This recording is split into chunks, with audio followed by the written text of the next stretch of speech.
The Israeli military has reportedly advised soldiers who participated in the Gaza invasion to avoid foreign travel, fearing arrest. According to Al Jazeera, international courts have filed complaints and initiated proceedings against at least 30 Israeli officers and soldiers. Pro-Palestinian activists have compiled lists of soldiers accused of involvement in destruction and killings in Gaza, aiming to pursue legal actions. Soldiers have been instructed to delete evidence of their participation from social media. In a recent incident, 8 soldiers abroad were urgently recalled from countries like Cyprus, Slovenia, and the Netherlands due to arrest risks. Meanwhile, across the border in Lebanon, the toll of Israeli attacks since October 7, 2023 continues to mount. Lebanese Health Minister Firas Abiad reported over 4,000 deaths, including 316 children and 790 women, with 16,638 others wounded. Hospitals have been severely impacted, with 67 attacks recorded and 7 facilities forced to shut down. Abiad highlighted that medical infrastructure has been deliberately targeted, further escalating the humanitarian crisis. In the United Kingdom, King Charles and political leaders welcomed Qatar's Emir Sheikh Tamim bin Hamad Al Thani for a state visit aimed at strengthening bilateral ties. During the visit, the Emir spotlighted the devastating situation in Gaza, stressing the need for a sovereign Palestinian state to resolve the conflict.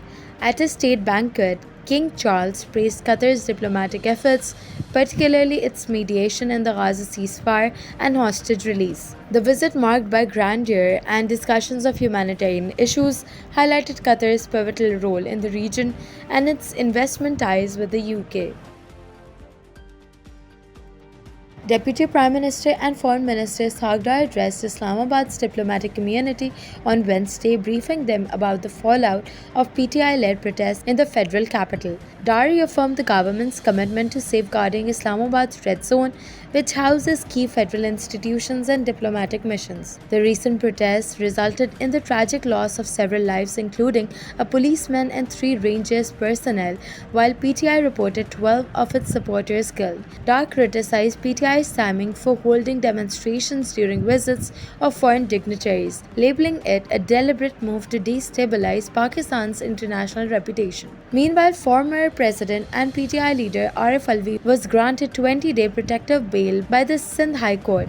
Alvi is facing multiple cases filed under serious provisions, including the Terrorism Act, for his role in the November 24 protests. His petition claimed these cases were politically motivated to exert pressure. The court directed him to submit a 50,000 rupees surety bond and approach relevant courts for further proceedings. On the sidelines of the One Water Summit in Riyadh, PM Shahbaz Sharif met Saudi Crown Prince Mohammed bin Salman and French President Emmanuel Macron. The premier underscored the urgent need for global action on water scarcity and lauded Saudi Arabia's Vision 2030. Discussions with Macron focused on strengthening Pakistan-France economic ties, emphasizing sectors like climate adaptation and IT.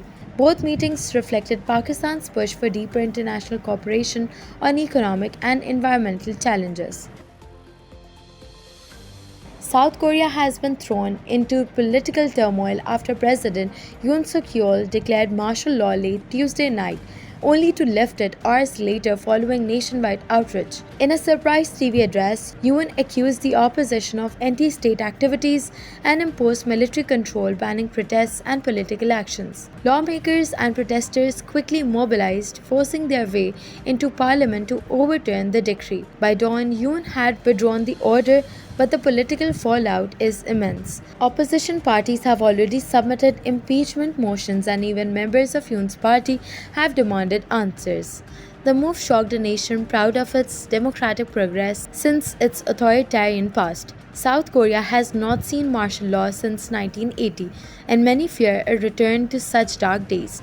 Meanwhile, Yoon's decision has drawn criticism from international allies like the US, which emphasize the importance of democracy in its alliance with South Korea.